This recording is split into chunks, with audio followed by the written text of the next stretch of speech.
manufactura. Levanten su mano si han escuchado ese término. O quienes lo recuerdan, o si les suena de algo las buenas prácticas de manufactura. Genial, genial. 2 de 22, eso me da aproximadamente menos del 1%.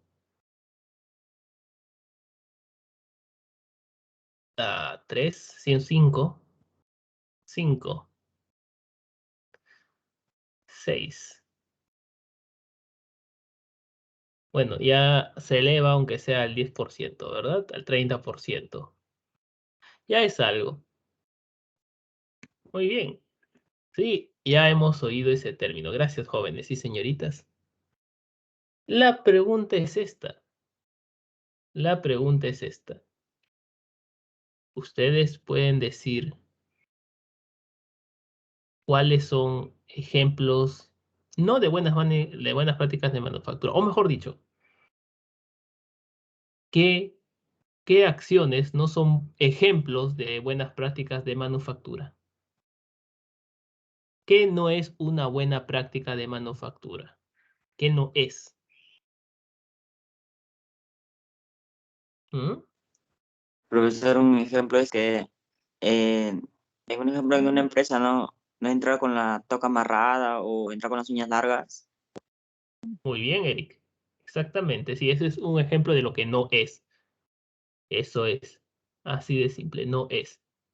A ver, ¿alguien más?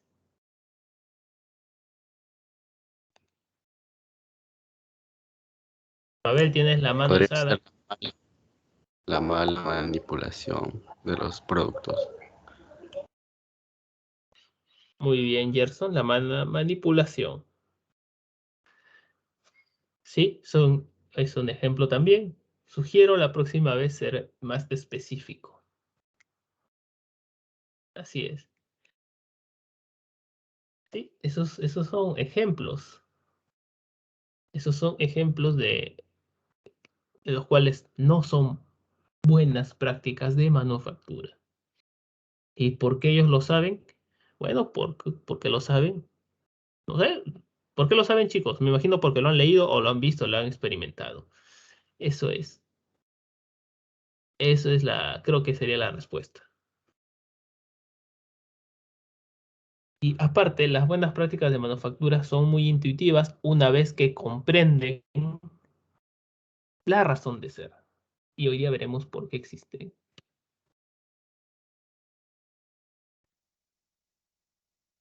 Bien, nosotros en una planta de procesamiento tenemos que estar con nuestra indumentaria correspondiente. Eso es algo que tenemos que tenerlo en cuenta siempre. ¿Por qué? Porque, no sé, se me antoja, dirán. Porque nos vemos mejor uniformados. Tiene una razón de ser. Pero antes que nada, y de ir hasta ese punto, vamos a ver una de las definiciones de buenas prácticas de manufactura, que son procedimientos que se dan durante la elaboración de alimentos, y esta es la parte más importante para garantizar que estos sean seguros. Estos sean seguros.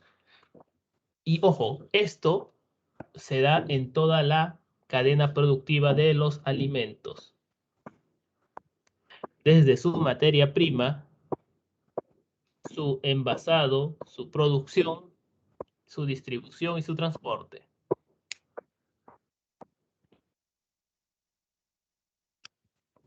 Así es. Entonces, estas son las buenas prácticas de manufactura. Pero hay algo que debemos darnos cuenta. Dicen que los alimentos tienen que ser seguros. Seguros. Y lo que es seguro, quizás puede verse un poco subjetivo, ¿verdad? Lo que es seguro para ti no necesariamente tiene que ser para tu amigo, para tu amiga. Así es. Tenemos que entender este tema de lo que es seguridad. Aparentemente, parece algo subjetivo, ¿verdad? Para ello, hay que esclarecerlo a través del Codex Alimentarius, que es una entidad que nos va a ayudar a esto. Ahora, ¿qué tanto es seguro o no un alimento? Por ejemplo, a ver,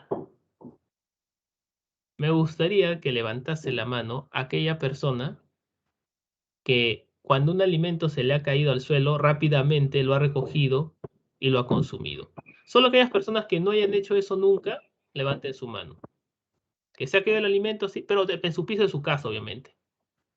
Y definitivamente lo han descartado.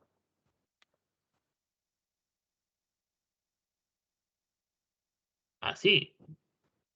Franco dice que nunca se le ha caído una galleta y que no se lo ha comido. No lo sé, Rick. Pero en fin. Profesor, dice o sea, el que se le ha caído y nunca lo ha recogido o que se le ha caído y lo ha recogido y lo ha limpiado, obviamente, y le Bueno, ha comido. tú sabes que limpiándolo tampoco... Bueno, ya pues algo, pues se le ha caído la galleta, lo ha limpiado así o le ha rezado si quiere. Miren, la Para que no le típica, dé gusto al diablo. para que no le dé nada. Ah, exactamente, Una exactamente. galleta, ¿no? Una galleta. ¿Quién no ha hecho eso? Díganme. Eso nos ha caído 3 segundos, dice la regla de los 3 segundos. No pasó nada de frente antes de que Franco, tú que se engaña, lo profe. zampan. ¿De verdad o no? Claro, Es verdad. claro que sí. Ahora, ¿eso será seguro? No sé, a mí nunca me ha pasado nada. Yo sí le he hecho y nunca me ha pasado nada. Y creo que muchos de ustedes lo han hecho y no les ha pasado nada. Entonces, Peruanos. ¿podemos decir que es seguro? Mm, Puede ser el 50%. ah, Dependiendo de los casos, creo, ¿no? claro, depende. Pues si obviamente si cae en tierra, en un lodo, definitivamente no creo que te siente bien. Y así pueden haber varios casos situacionales. Pero tenemos esa duda, o sea, de lo que es seguro. Para eso el Codex nos va a esclarecer.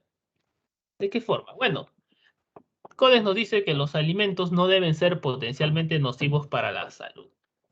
Cuando hablamos de potencialmente, hablamos lo que dijo su compañero, 50%. Y 50% indica una probabilidad. Así es. Si es probable que te cause algún daño, entonces no puede ser considerado un alimento sano. Entonces no deben ser potencialmente nocivos. Nocivos. Así es. Y como segundo, los alimentos deben ser aptos para el consumo humano. Puede ser de que de repente tu galleta se cayó al suelo y por las dudas, tú decides cocinarlo, porque sabes que hay diferentes tipos de microorganismos y lo cocinas a 50 grados. Bueno, tu galleta de repente se quemó. Bueno, ya no tiene microorganismos, pero tampoco es consumible, ¿verdad? Puede ser apto para el consumo. Entonces, vemos de que estos conceptos nos ayudan a darnos cuenta cuando un alimento es seguro. Así es, tenemos que evitar ese porcentaje, eso que potencialmente pueda ser nocivo. Hay una probabilidad de que pueda ser nocivo, entonces debemos asegurarnos que este alimento no sea potencialmente nocivo.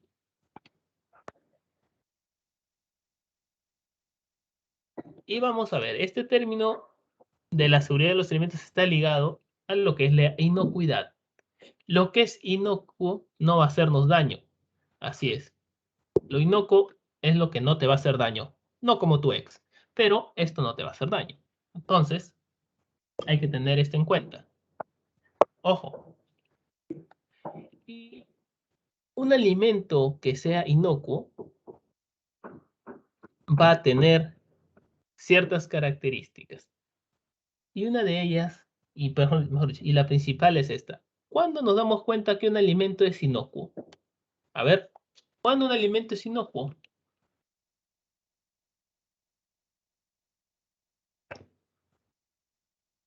Dime, José.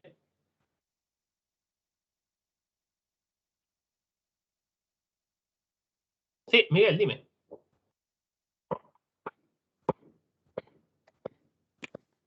Un alimento es inocuo cuando al consumirlo no le causa daño.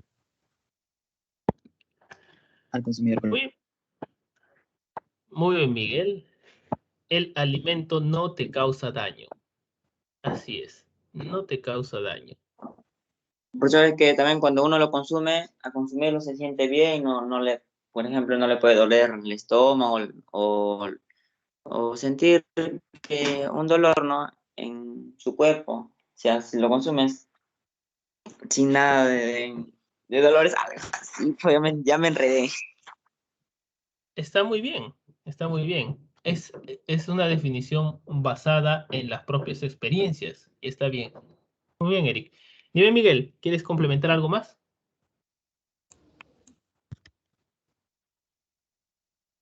No, pero estoy nada más. Ah, es que estás con la mano levantada, por eso. Profe, también podría ser, cuando un alimento es inocuo, podríamos detectarlo por su apariencia, si se ve llamativo, limpio, podría ser inocuo, porque uno nunca sabe. Es cierto. Muy bien.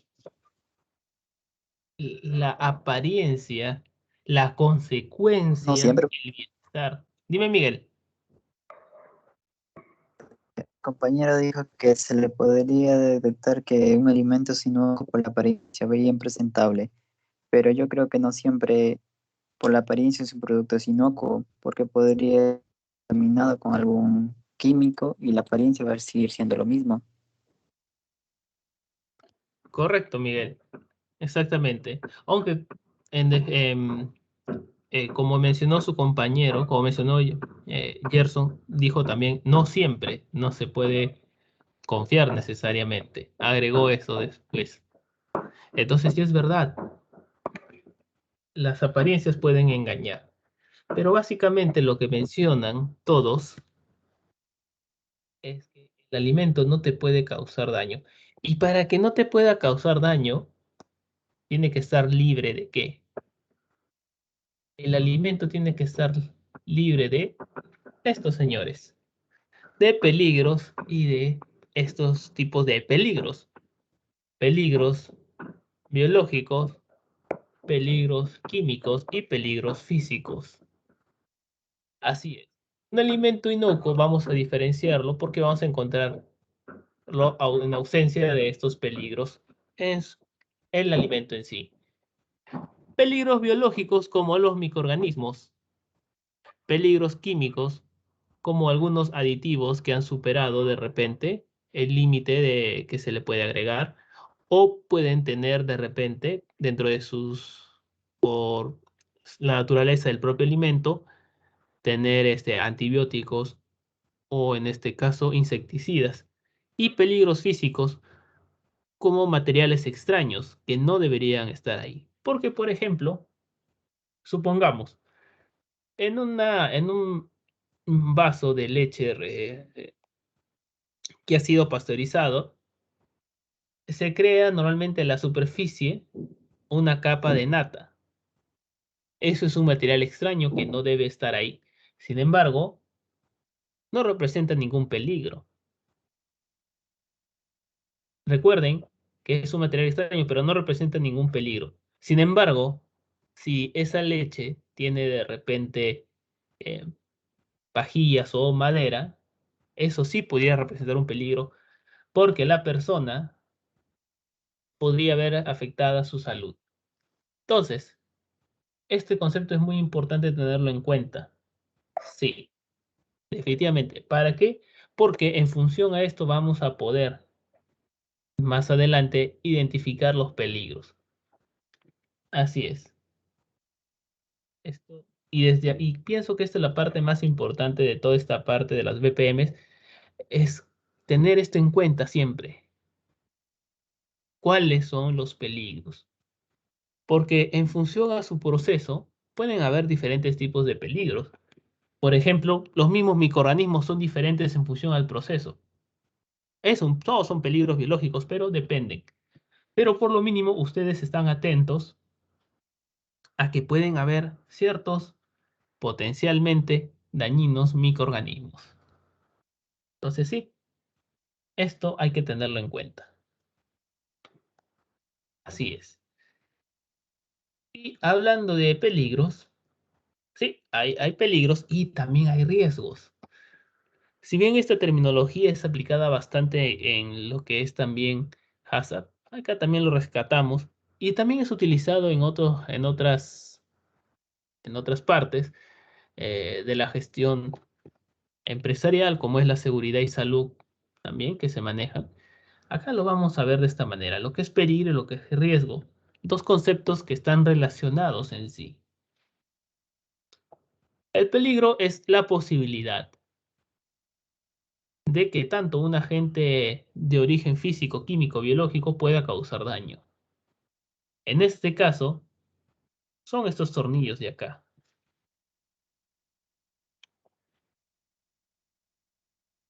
Son estos tornillos de acá. Así es. Porque de por sí estos pueden representar algún peligro si una persona se los come. Y el riesgo es la probabilidad de que este peligro te pueda causar daño. Si es que tú consumes esto, pues entonces te puede causar daño. A no ser que tengas un estómago capaz de digerir esto de este metal, no, pues pero no creo que acá tengamos una persona que tenga esa habilidad, es muy rara, de verdad. Entonces sí, estos conceptos nos va a ayudar nuevamente, les repito, a identificar los peligros, porque en eso consiste. ¿Por qué no nos comemos una galleta del suelo? O por mejor dicho, ¿por qué si una galleta se cae al suelo dentro del procesamiento, dentro de una industria de galletas, no lo volvemos a colocar? Porque puede representar un peligro. Puede. Así es. Entonces no se puede pensar, no se puede hacer eso. Esto es lo que diferencia a un proceso también artesanal de un proceso industrial. Sí, no quiero decir con esto que los procesos artesanales no tienen en cuidado esto. No, pero más adelante, avanzando la clase, vamos a ver por qué si en esta parte un proceso industrial o un enfoque industrial nos ayuda a poder mitigar esto. Porque les comento, cuando uno elabora algo en su casa o donde fuese, cuando uno mismo lo elabora, uno puede tener mucho cuidado en evitar estos tipos de peligros. Por ejemplo, cuando preparamos lentejas, a veces tenemos que escoger la lenteja, ¿verdad? Para evitar encontrar piedras en nuestro plato. Sí, uno mismo lo hace. Uno mismo lo hace. Y si tuvieran que vender ese plato de lentejas, ustedes mismos lo escogen. Sin embargo, a medida que aumente la producción, aumenta el volumen productivo, entonces ya uno mismo no es el que hace eso, sino delega a otras personas. Entonces tienen que tener esta parte muy en clara. Y bueno, pues tenemos peligros químicos, peligros físicos y peligros biológicos. ¿Cómo nos enfrentamos a ello? Pues con nuestras BPMs. Así es, las cuales van a ayudarnos a frenar estos tipos de peligros. Las BPMs son programas, son prerequisitos para implementar el HACCP. Así es. El HACCP es un sistema preventivo y que se apoya en las BPMs. Entonces es algo que se tiene que tener en cuenta antes de hacer el HACCP. Es como si, por ejemplo, quisieran aprender, no sé, quizás ecuaciones antes de saber multiplicar, dividir o sumar o las operaciones básicas, ¿verdad? Claro, pueden aprender esas ecuaciones, pero va a ser un poco más difícil. Entonces, primero entendamos este punto de acá. Y es básico. ¿Parece sencillo? Sí, es sencillo. Entonces, pero aunque parezca sencillo, en este aspecto se requiere y se invierte bastante tiempo. Sí, no todas las personas tienen esta costumbre, vamos a llamarlo costumbre, tienen estas actitudes de asimilar las BPMs. Así es. Una persona que está dentro de lo que es las industrias de alimentos, conoce esto y por lo tanto toma conciencia y sabe que hay peligros y tiene que, en este caso, cumplir con ciertos lineamientos. Ojo que con esto no quiero decir de que tengan que tener miedo a hacer las cosas, no. No significa que le teman, pero eso sí, tienen que tener mucho cuidado y estar siempre atentos. Algo que hay que tener en cuenta, especialmente en las áreas de aseguramiento de la calidad, control de calidad o gestión de calidad, como le quieran decir, es a que siempre deben estar atentos. Atentos. No pueden descuidarse. No pueden estar en modo automático. Para que desarrollen su criterio, tienen que estar atentos.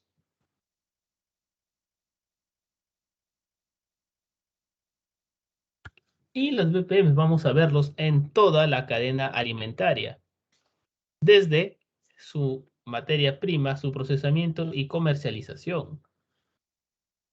Así es, lo vemos en todo este aspecto. Claro, previamente también están las buenas prácticas de ganaderas, que son en este caso los que desarrollan normalmente otros profesionales, que también nosotros podemos entrar ahí también, porque son conceptos muy similares en realidad. Identificas peligros y tomas medidas para enfrentarte a esos peligros. Pero nuestro fuerte está acá, en esta parte. Así es. Y es la parte más complicada. Pero vuelvo a decir, no se preocupen. Como todo en esta vida, aprender algo al comienzo puede ser un poquito difícil, quizás depende, pero terminarán haciéndolo. Y es como manejar bicicleta o manejar carro, ¿verdad? Al comienzo son varias cosas que se tienen que hacer y después puedes hacerlo inclusive más rápido. Puedes hacerlo más rápido, pero no inclusive. Una vez que tienes en claro cómo funciona.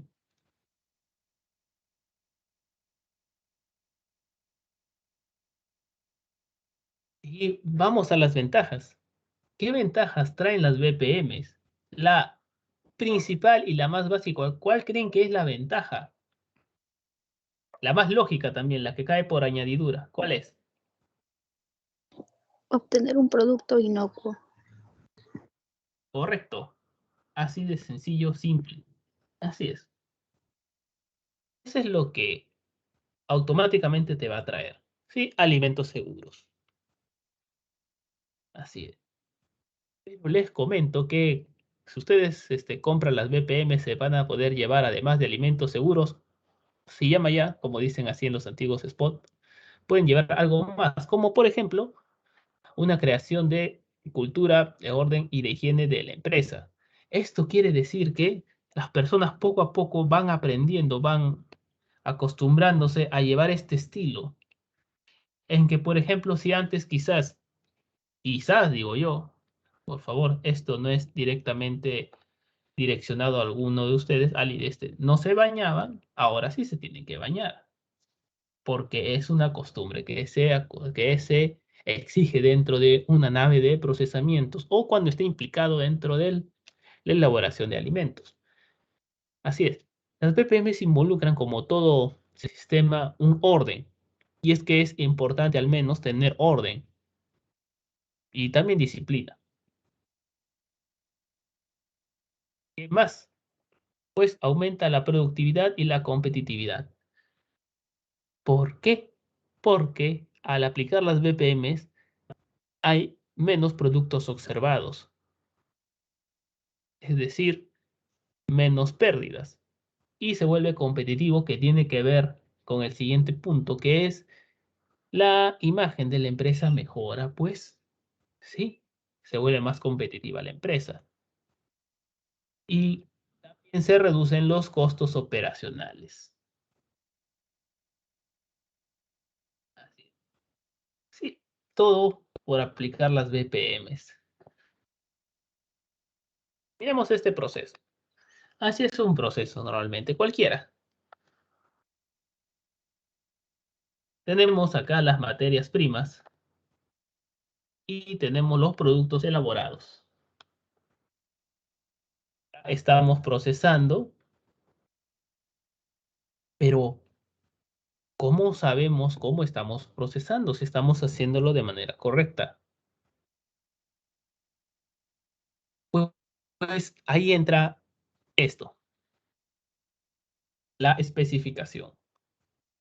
La especificación es un documento que establece requisitos basadas quizás en alguna normativa o en la propia empresa. Entonces estableces requisitos. Genial, perfecto. Tenemos los requisitos establecidos.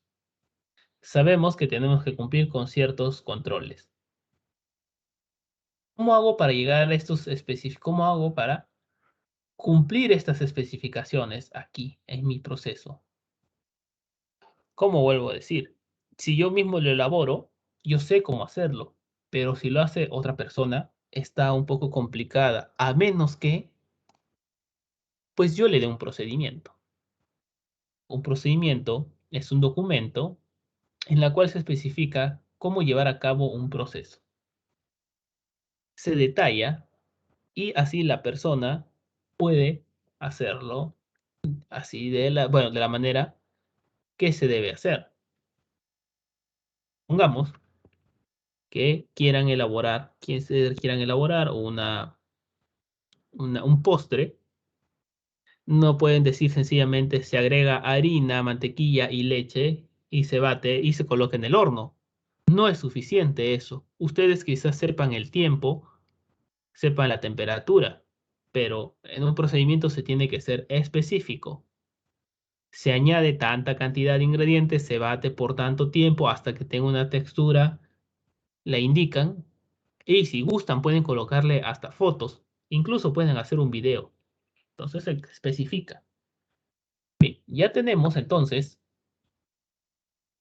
los procedimientos. Y hay algo más también, y es que los procedimientos no bastan solamente para que efectivamente el producto se elabore acorde a estos mismos. ¿Esto qué significa? Que si yo le digo, por ejemplo, yo elaboro un procedimiento de elaboración de yogur, le digo, por ejemplo, a Gerson, aquí está, esto es, elabora tu yogur, y luego que acabe el proceso me dice, ya lo elaboré, me dice acá, ingeniero, aquí está. Ah, ya muy bien, yo le digo a Gerson. Y esto no tiene nada que ver con confianza ni nada, pero ¿cómo sé que lo ha hecho? Pues para eso tenemos que tener registros. Registros.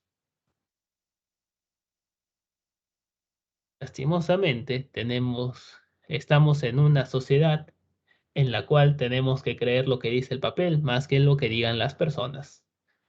Así es. Esto es bueno, no es malo tampoco, porque de esta manera podemos, en este caso, mejorar. Tiene que ser medible todo esto, así que por eso existen los registros.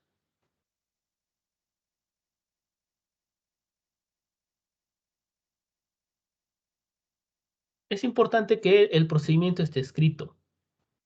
Es importante porque se va a detallar, en este caso, lo que se tiene que hacer para obtener siempre el mismo resultado bajo las mismas circunstancias. Si no tenemos esto en claro, vamos a elaborar productos desuniformes. Quizás un día nos sale de repente muy dulce, otro día muy, muy espeso, y no debe ser así, debe ser estandarizado para poder mejorarlo. Entonces, para eso están los procedimientos. Y se tiene que documentar esta acción a través de registros. Son pequeñas evidencias. ¿Y para qué? Porque ante cualquier situación, a cualquier error, se puede corregir. Se pueden tomar acciones correctivas para esto. Entonces, esto nos ayuda. Así es.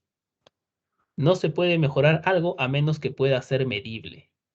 Entonces los registros nos ayudan. Es muy importante. Y esto son parte de los controles que se debe tener en cuenta de lo que son las BPMs. Lo que se debe hacer y lo que debemos documentar. Así es, lo que debemos registrar.